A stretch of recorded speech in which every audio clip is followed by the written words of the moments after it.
Bueno, seguro que van a ir entrando de a poco, si no, eh, va a estar la grabación, ¿verdad? Subida a lo que es la plataforma, ¿verdad? Cuando terminemos la clase, no se termine la clase. Eh, Quería decirles, o sea, usted seguramente que tiene el acceso a lo que es el examen, al puntaje que hicieron, rindieron todos súper bien, por suerte no hubo ningún problema. Y que no tuvieron ningún problema, terminaron rapidísimo los exámenes, entonces felicidades para ustedes, ¿verdad? Y bueno, voy a estar iniciando ya a hablar un poco de lo que es esta parte de cinética y termodinámica, que es un poco más lectura más que nada, ¿verdad? Para después entrar ya en lo que es la parte de, entrar ya en lo que es la parte de las reacciones químicas, ¿verdad?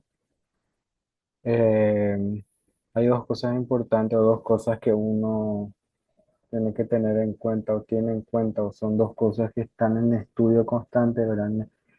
En lo que es el campo de las reacciones químicas, que son la cinética y la termodinámica, ¿verdad? Entonces, estos dos aspectos, o sea, las reacciones químicas se pueden enfocar en estos dos aspectos, ¿verdad?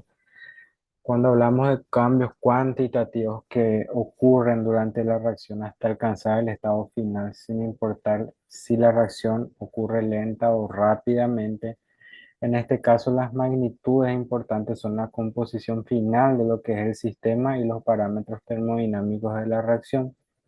Por tanto, importa ahí la termodinámica química, o sea, los parámetros importantes en este caso, el más importante sería lo que es la energía, ¿verdad?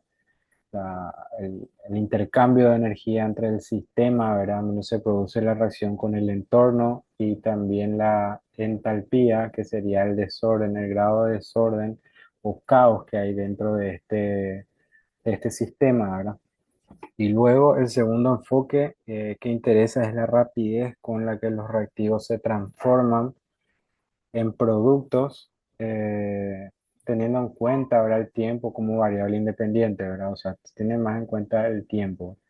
En este caso es la cinética química, que abarca el estudio de las velocidades de las reacciones químicas y de todos los factores que influyen sobre la misma, ¿verdad? La relación entre termodinámica y cinética química es de vital importancia, ¿verdad? Bueno, cuando hablamos un poco de cinética química, como dijimos hace rato, se enfoca más en lo que es el tiempo en tiempo en que ocurre la reacción, ¿verdad? Y ahí va distintas cosas, distintos factores que afectan también a lo que es la reacción, ¿verdad? La cinética química, entonces, es el estudio de lo que son las velocidades de las reacciones químicas, y es muy importante resaltar que la cinética química es por hoy más bien un estudio puramente empírico y experimental. O sea, no es que siempre van a reaccionar con la misma velocidad. Si nosotros mezclamos X compuesto con X compuesto, entonces ya está teóricamente dicho que siempre va a la velocidad con la que va a reaccionar va a ser siempre la misma, no, pero sí vamos a ver un aproximado. ¿Por qué nunca va a ser la misma? Porque depende de muchos factores, por ejemplo, la presencia de catalizadores. Los catalizadores son moléculas o enzimas que pueden ayudar a que la reacción sea un poco más rápida. También depende mucho de la cantidad de energía que se le esté dando o que se le esté afectando lo que es el sistema donde se produce esta reacción. También la entalpía, que hablamos que es el desorden, que mientras más desorden hay más probabilidad que las moléculas de estos productos, de estos reactivos, estos reactantes se puedan chocar y puedan unirse y puedan generar este producto. También influye mucho la cantidad o la concentración de los reactantes, ¿verdad? Porque mientras más reactantes haya, mientras más concentración de reactantes, ¿verdad?, haya, hay mayor probabilidad y mayor velocidad de que estos puedan chocar y se puedan unir y puedan reaccionar, ¿verdad? Y a medida que se va disminuyendo esta cantidad de reactantes, obviamente la velocidad con la que se está generando estos productos también va a ir disminuyendo, ¿va? Vamos a hablar un poco de lo que es la velocidad de reacción, que se define la velocidad de reacción química como la cantidad de sustancia formada, ¿verdad? O transformada por unidad de tiempo. Entonces, es la velocidad con que se forman los productos, ¿verdad? al mezclar dos reactantes, ¿verdad? La velocidad de reacción no es constante, como les dije, no va a ser constante siempre, no va a ser la misma siempre, ¿verdad? Al principio, cuando la concentración de reactivos es mayor, cuando hay mayor cantidad de reactivos, también es mayor la probabilidad de que choquen, ¿verdad? Entre ellos que se puedan generar, que se puedan producir los reactivos, los productos en este caso, ¿verdad? Y a medida que esta concentración de los reactantes va disminuyendo, obviamente es más, va a ser más lenta, ¿verdad? O sea, la probabilidad de que choquen va a ser menor, entonces van a chocar con menor intensidad, con menor frecuencia, entonces se van a ir generando los productos con con menor velocidad en este caso, ¿verdad?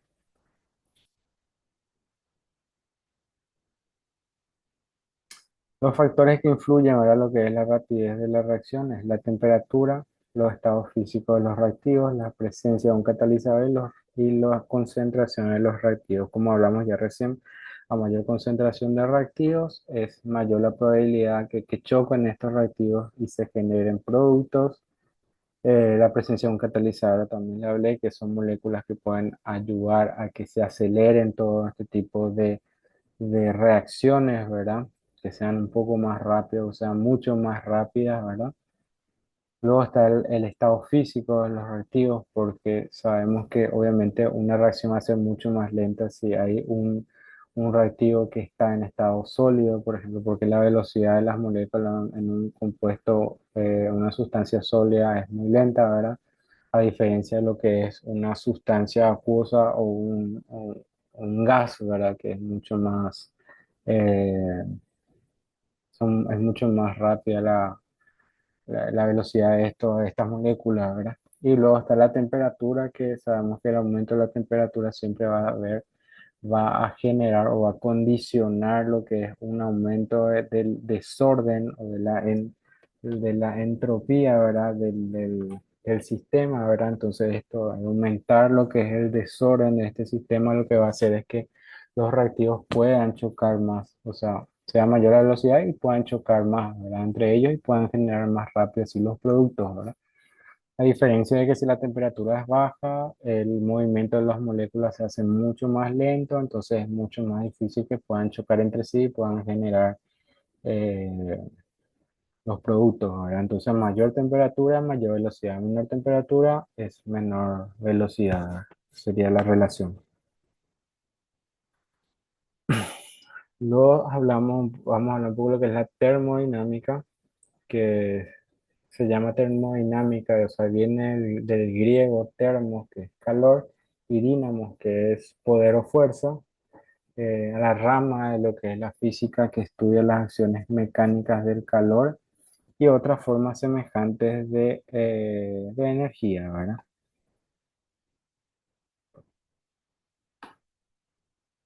Eh,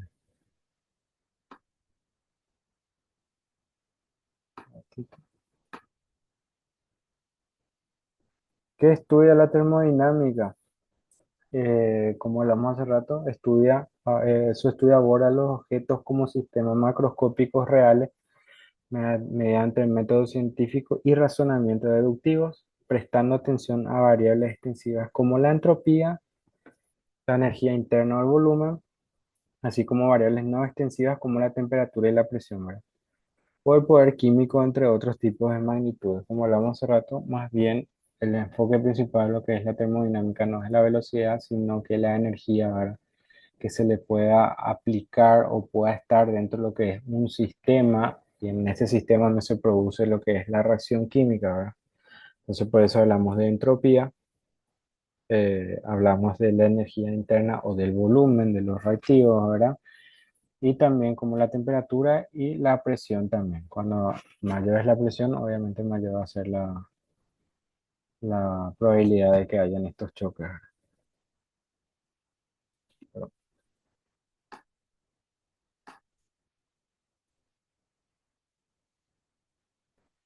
hay tres leyes principales en lo que es la termodinámica, ¿verdad? Está un ratito.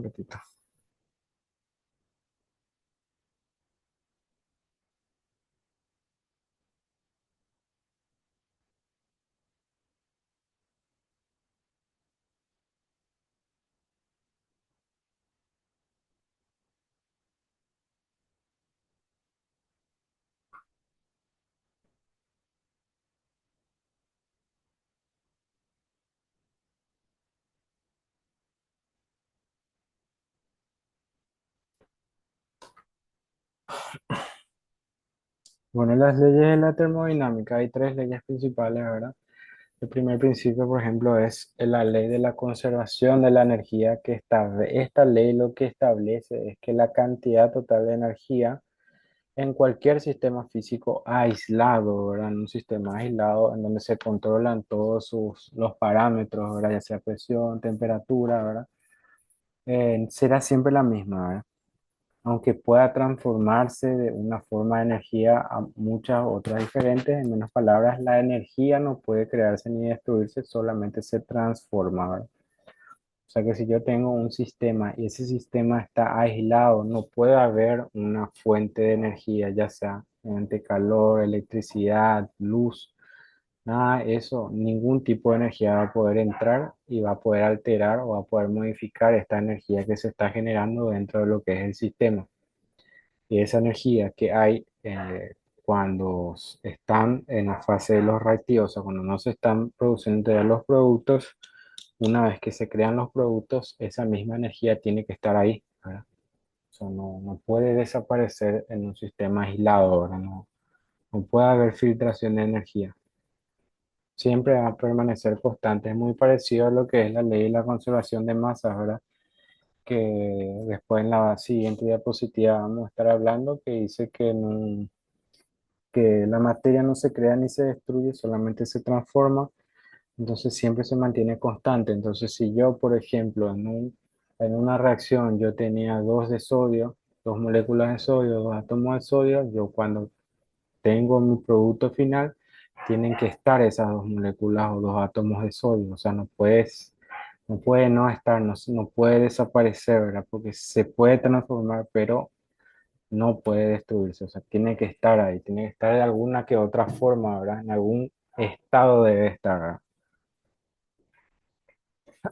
Luego está la ley del cero absoluto, que dicta que la entropía de un sistema que se ha llevado al cero absoluto, cuando hablamos de entropía, como le dije hace rato, es más o menos el grado de desorden que hay dentro de un sistema, ¿verdad?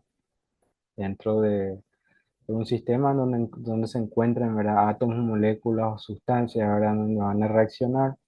Entonces, a mayor entropía, siempre va a haber mayor desorden, ¿verdad? El mayor desorden lo que nos va a hacer es que haya mayor probabilidad de que se generen los productos finales y va a ser mayor la velocidad de reacción de estos productos, estos reactivos, ¿verdad? Para generar productos.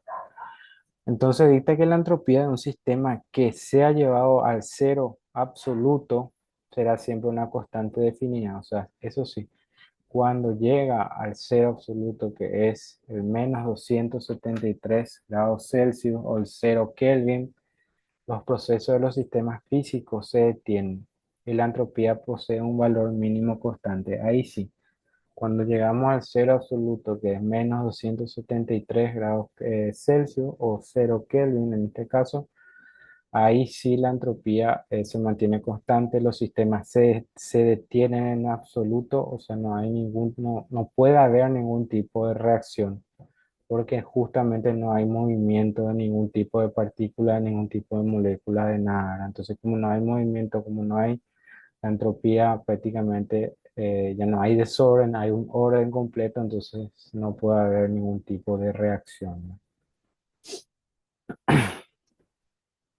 Y luego está la ley del equilibrio térmico, que se llama ley cero, porque si bien fue la última en postularse, ¿verdad?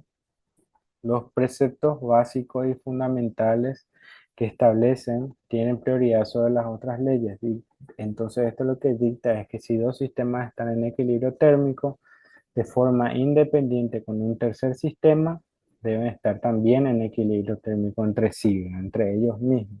¿Qué nos quiere decir esto? Que si yo tengo dos sistemas que están separados, ¿verdad? No están conectados directamente, pero están conectados por un sistema, por un tercer sistema, y este tercer sistema sí está en equilibrio con ambos sistemas, entonces esto nos va a entender que esos dos sistemas que no están conectados directamente también están en equilibrio térmico, ¿verdad? Es como si fuera que tenemos una jarra de agua fría y una jarra de agua caliente y nosotros derramamos derramamos en un vaso. obviamente va a agarrar, ¿qué va a pasar? Va a agarrar una temperatura ni muy fría ni muy caliente. O sea, va a llegar va a llegar un momento en que va a haber un equilibrio y va a haber una temperatura promedio, ¿verdad? O sea, se va a promediar la temperatura de ambos sistemas. Y una vez que lleguen a ese promedio, a ese equilibrio, entonces ahí estos sistemas están en equilibrio. Es más o menos así, ¿verdad? Y bueno, entonces eso es más o menos lo que es la parte de cinética y termodinámica, algunos conceptos, ¿verdad? Que hay que tener en cuenta en lo que es el tema de las reacciones. Entonces los dos más importantes son la parte de lo que es la energía, ¿verdad? Que se le puede aplicar a un sistema, ya sea cuando hablamos de energía, hablamos de temperatura, de presión, porque la presión también es una forma de aplicar energía, ¿verdad? A un sistema. Y luego está la cinética, ¿verdad? La cinética, que es la velocidad con la que se genera, con la que se produce las reacciones, ¿verdad? Para generar productos, ¿verdad? Que también ya vimos que depende de varios factores, como por ejemplo la temperatura, la presión, la presencia de catalizadores, la concentración de reactivos también, ¿verdad? Entonces hablamos también un poco de lo que es la entropía, otro otra definición importante, ¿verdad? Que es la entropía, que a mayor entropía, mayor desorden, mayor probabilidad de que se generen los productos, o sea, mayor rapidez que se generen los productos porque hay mayor choque entre los reactivos. Hablamos un poco también lo que es el cero absoluto, que es menos 263 grados Celsius, que es donde el movimiento prácticamente de todas las partículas, todas las moléculas se tiene, ¿verdad? Quieren un valor mínimo constante. Entonces, al no haber movimiento, es muy difícil que los reactivos, estas moléculas, estos átomos reaccionen entre sí y que se puedan generar así los productos, ¿verdad? Bueno, eso sería la parte de...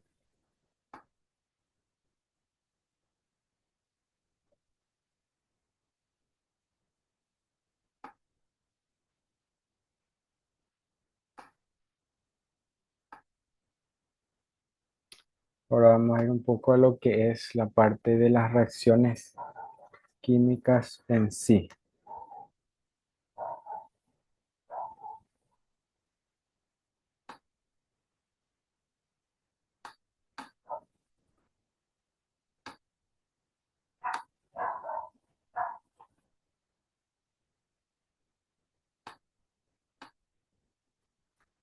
Bueno, ahora hablando un poco de lo que es la parte de reacciones químicas. Ya hablamos un poco de lo que son algunos factores que son temas de estudio, ¿verdad? En la diapositiva anterior y ahora vamos a hablar un poco ya lo que son las reacciones en sí, ¿verdad? Eh, las reacciones, ¿qué son las reacciones? Muchas reacciones químicas pueden clasificarse en cuatro tipos básicos, ¿verdad? Nosotros cuando tenemos reacciones que justamente agarramos un átomo X.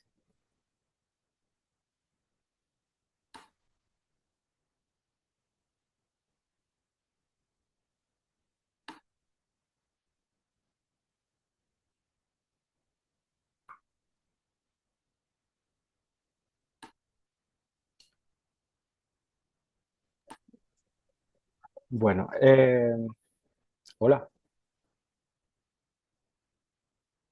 Bueno,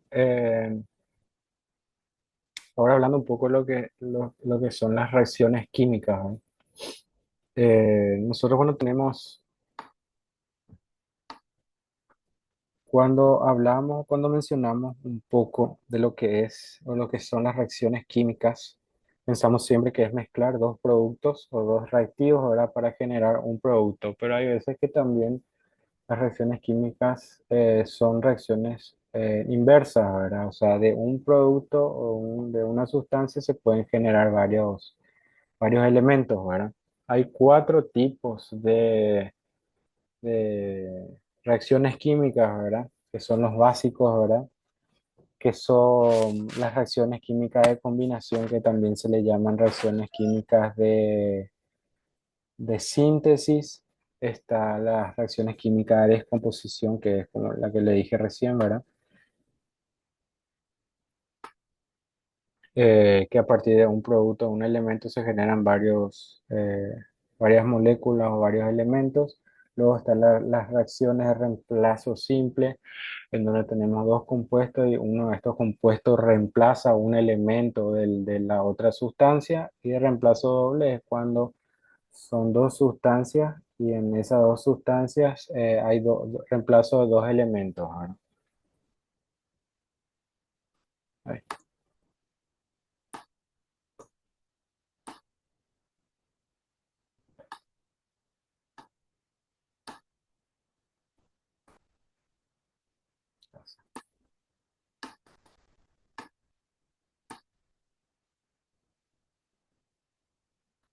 Bueno, vamos a hablar un poco de lo que es el primer tipo de reacción, que es la reacción de combinación, también es conocida como reacción de síntesis. Estas reacciones, la fórmula general de esta reacción es A más B da lugar a B, ¿verdad? Esa sería la fórmula general, ¿verdad? O sea, a partir de dos elementos se genera un compuesto, un producto compuesto, ¿verdad? Un ejemplo de lo que es una reacción de combinación son dos elementos que se combinan para formar un compuesto. Por ejemplo, el más común, el que conocemos todos, es el sodio metálico que reacciona con el cloro, con el gas cloro para producir lo que es el cloruro de sodio, que conocemos todos, la sal de mesa, ¿verdad? Y la fórmula sería así, Na, es la S y la G que están ahí entre paréntesis serían el estado, ¿verdad? S corresponde a sólido, G va a corresponder a gaseoso, y si hay por ahí A o AQ sería acuoso, ¿verdad? Entonces la fórmula sería sodio más cloro 2, ¿verdad? En este caso cloro es cloro 2 porque el cloro es una de las moléculas que se encuentran en la naturaleza como molécula diatómica. O sea, siempre que reaccione el cloro, ¿verdad? Va a ser como cloro 2. A diferencia, por ejemplo, del sodio, que es netamente sodio, ¿verdad? Ese 2 que se encuentra por delante del sodio y ese 2 que se encuentra por delante de lo que es el cloruro de sodio, ya es para igualar lo que es la ecuación y esté equilibrada, se dice. Porque como sabemos, según la ley de la conservación de las masas, ¿verdad? La materia no se puede crear ni se destruye, solamente se transforma, entonces siempre uno tiene que igualar. Eso vamos a ver un poco más adelante en la parte de estequiometría. Entonces siempre tiene que estar igualado. Por ejemplo, si en nuestros reactantes, que son los reactivos, nosotros en este caso tenemos 2 de cloro, y nuestro producto nosotros tenemos solamente uno de cloro, entonces nosotros tenemos que usar ahí los cocientes o el coeficiente estequiométricos para poder igualar y para que esté igualada, ¿verdad? La ecuación, ¿verdad? Eso vamos a ver un poco más adelante. Entonces, para escribir y equilibrar la ecuación, las ecuaciones nosotros tenemos que tener siempre en cuenta y recordar los 7 elementos que existen en la naturaleza como moléculas diatómicas. En este caso son el hidrógeno, el nitrógeno, el oxígeno, el flúor, el cloro, el bromo y el yodo. Entonces, siempre que estas moléculas reaccionen o estén en una reacción química, van a estar como diatómicos. O sea, va a ser H2, N2, O2, F2 y así sucesivamente. Luego está un tipo de reacción combinada que ocurre frecuentemente, perdón, es la reacción de un elemento con el oxígeno para formar un óxido, ¿verdad? Que ya la parte de lo que es reacciones químicas inorgánicas ya vimos, ¿verdad? Que están los óxidos, los anhídridos, los hidruros, las sales binarias, ¿verdad? Los óxidos metales y los no metales pueden reaccionar fácilmente con el oxígeno en la mayoría de las condiciones. Cuando reacciona un metal con el oxígeno, vamos a llamarle óxido, y cuando es un no metal el que reacciona con el oxígeno, le llamamos anhídrido o también óxido ácido, ahora se le puede decir. Entonces el magnesio reacciona rápidamente y dramáticamente cuando se enciende, o sea, cuando se le aplica calor a lo que es el magnesio, que es sólido, se combina este con el oxígeno del aire y forma un polvo fino de óxido de magnesio, ¿verdad? Entonces, si nosotros le aplicamos calor a lo que es el magnesio, este reacciona ahí, por el proceso de combustión, reacciona con el oxígeno y ahí rápidamente se genera un polvo, ¿verdad? Y la reacción sería magnesio en estado sólido más oxígeno, que es diatómico, o sea, siempre va a ser O2 en estado gaseoso, ¿verdad? Va a dar óxido de magnesio, ¿verdad?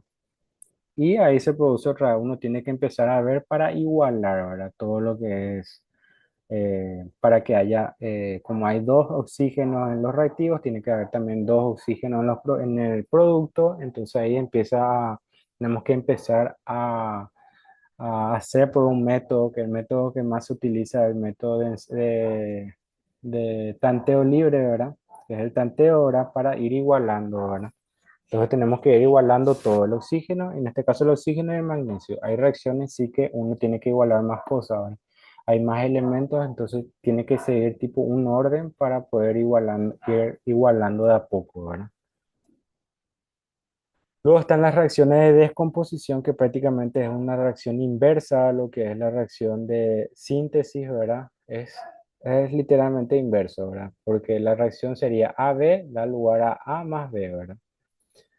Eh, es, es una reacción en la que un compuesto se descompone en dos o más sustancias más simples. La forma general de la reacción es AB da lugar a A más B.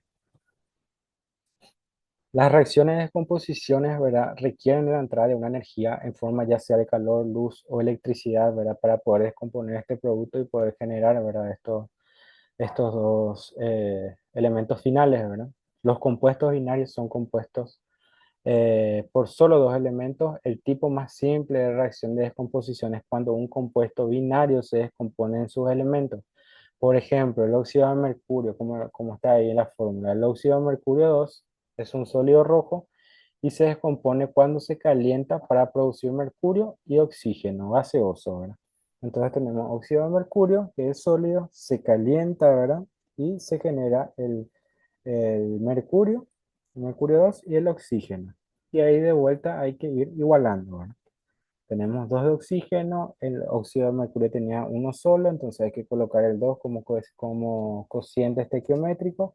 Entonces, en ese caso, ese 2 le afecta tanto al oxígeno como al mercurio. Entonces ya tenemos dos mercurio ahí ya tenemos dos de mercurio, entonces hay que igualar y hay que volver a colocar también un 2 por delante del mercurio que se generó después de aplicar el calor.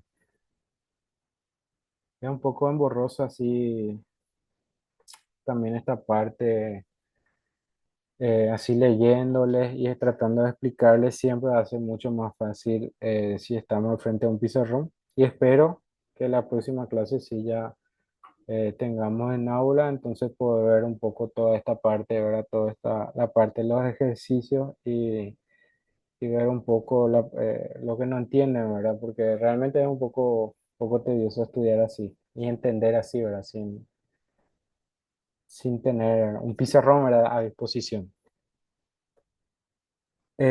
También se considera otra reacción, ¿verdad? De descomposición, ¿verdad?